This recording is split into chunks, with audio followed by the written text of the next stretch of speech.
आणि मराठवाड्यामधून एक मोठी बातमी आहे। मराठवाड्यातील 1,25,000 लाडक्या बहिणींचा लाभ थांबवण्याची शिफारस ही आता करण्यात आली आहे। मराठवाड्यातील 8 जिल्ह्यांमध्ये 65 वर्षांवरील 1,33,335 लाडक्या बहिणींचे अर्ज हे तपासण्यात आलेत। एकाच घरामध्ये 2 किंवा त्यापेक्षा अधिक लाभार्थी असलेले 4,09,072 अर्ज तपासण्यात आलेत।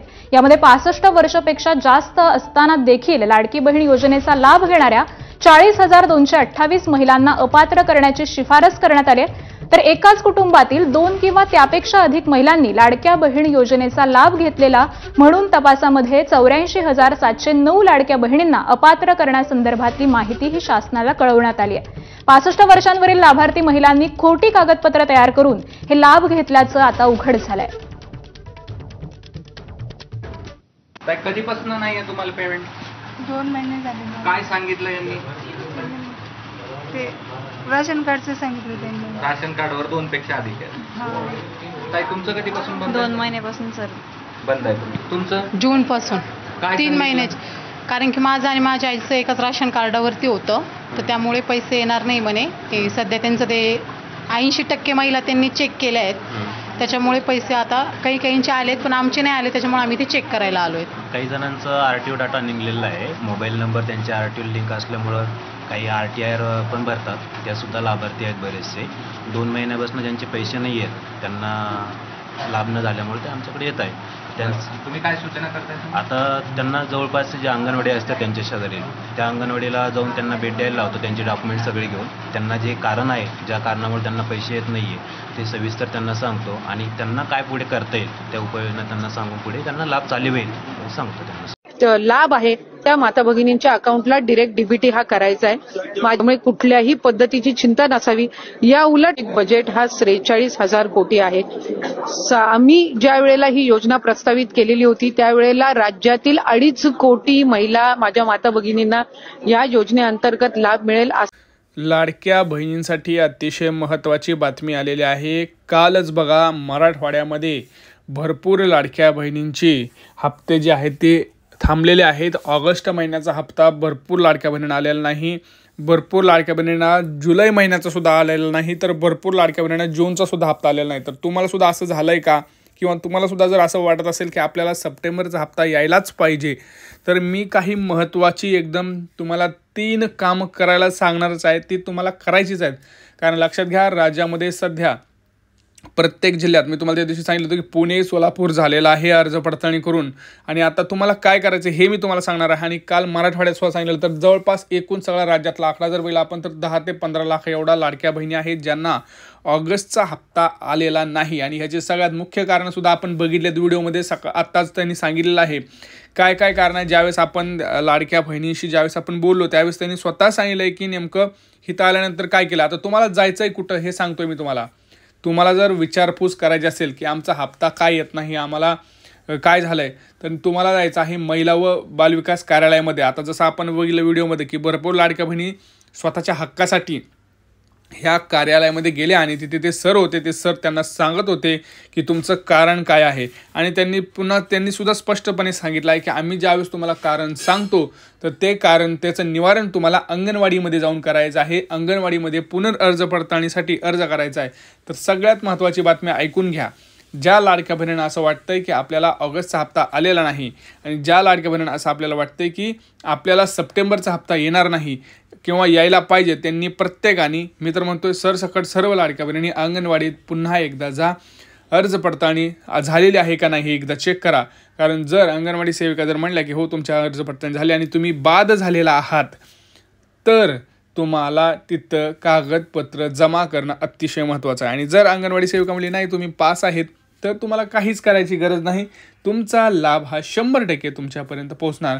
लक्षात घ्या, अंगणवाडी सेविका फक्त चेक करू शकतात पास आहेत का नापास आहेत, परंतु त्याच्यामध्ये खिलवाड करू शकत नाहीत। कारण जर त्यांनी तसं केलं आणि वरून जर त्यांनी बघितलं वरच्या अधिकाऱ्यांनी, जसं महिला व बालक की हे पात्र असताना अपात्र असताना त्यांना लाभ दिला जातोय, तर त्यांच्यावर सुद्धा कारवाई केली जाऊ शकते।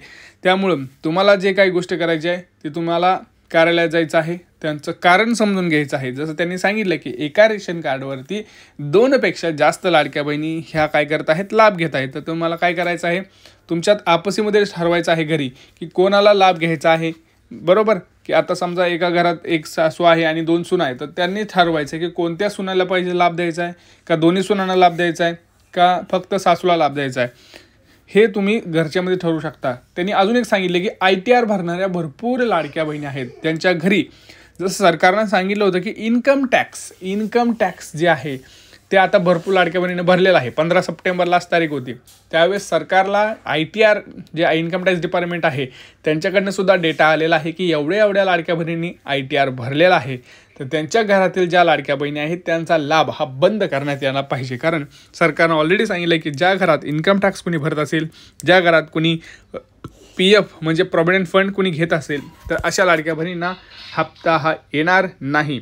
त्याची कारणं त्यांनी सांगितली आहेत. दुसरी म्हणजे त्यांनी अजून काय सांगितलेलं आहे, तर तुम्ही दुबार योजनेचा लाभ घेत आहात, म्हणजे या दुसऱ्या एका योजनेचा आणि अजून एका दुसऱ्या योजनेचा असा लाभ घेत आहात असं त्यांनी सांगितलेलं आहे. तर भरपूर लाडक्या बहिणींनी हे तक्रार दिली की आम्हाला जूनपासून हप्ता येत नाहीत, म्हणजे जून, जुलै आणि ऑगस्ट 3 महिने झाले तरीसुद्धा हप्ता आला नाही. त्यावेळेस त्या लाडक्या बहिणी कार्यालयात गेला. तुम्हाला सुद्धा असं होत असेल तर तुम्हाला सुद्धा कार्यालयात जाणं गरजेचं आहे.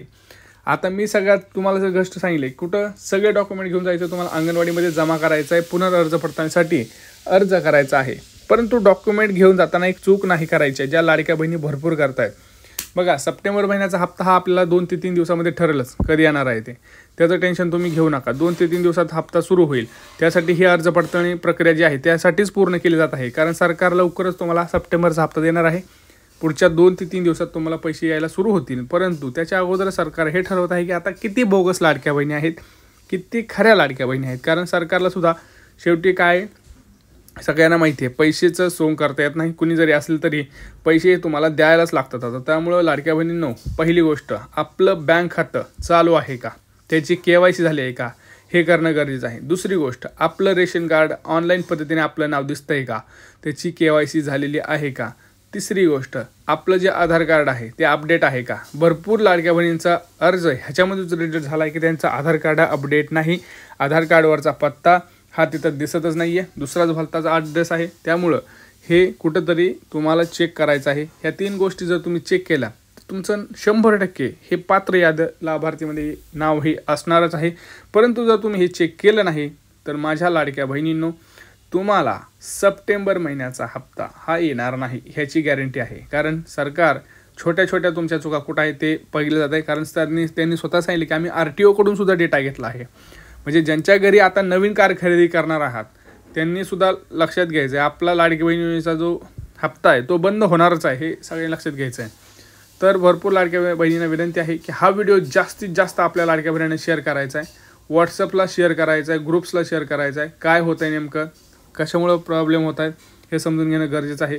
लवकरच आपल्याला सप्टेंबरचा हप्ता हा येणार आहे. परंतु जे मी सांगितलं आहे त्याची काळजी तुम्हाला घेणं हे अतिशय महत्त्वाचं आहे. जर तुम्हाला हे हप्ते कंटिन्यू ठेवायचे असतील तर सगळे आपले कागदपत्र क्लिअर ठेवा आणि कमेंट सेक्शनमध्ये सांगा की कोणाकोणाला ऑगस्टचा हप्ता आलेला आहे, कोणाकोणाला आलेला नाही, तुमचा जिल्हा कोणता आहे, तुमची बँक कोणती आहे. चॅनलला सबस्क्राईब करायला विसरू नका, व्हिडिओला लाईक करा, व्हिडिओ शेअर करा. भेटूया पुढच्या व्हिडिओमध्ये मित्रांनो. तोपर्यंत जय महाराष्ट्र.